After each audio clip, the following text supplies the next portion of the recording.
Is there a yogurt that's considered healthiest to eat? I always hear about opting for plain yogurt or plain Greek yogurt instead of the flavored ones as they contain more sugar. Here's the thing, it's going to be dependent on your goals because Greek yogurt will have more protein but less calcium.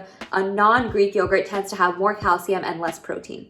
One thing is for sure that you pointed out, the added sugars in yogurt can be quite a lot. A lot of us might consider yogurt a health food, but some yogurts tend to have quite a bit of sugar disguised as other ingredients on the label. Sure, some sweeteners like honey or molasses may have additional nutritional benefit, but it really depends on the type that you're getting, and sugar is still sugar. Too much of it can cause cavities and other health issues if consumed in excess. The 3 things that I always tell my clients to pay attention to whenever they're choosing a yogurt for health reasons: added sugars, protein, and probiotics. A lot of times for my clients that are looking for body recomposition, they're looking to lose fat, build muscle, and they just don't like the taste of unsweetened yogurt, I usually recommend the ones that are sweetened with monk fruit or stevia or non-nutritive sweeteners. And you guys already know my stance on non-nutritive sweeteners. If you have watched my videos, you will know that there's no human research to show that non-nutritive sweeteners like Splenda, stevia, monk fruit are this bad thing for us.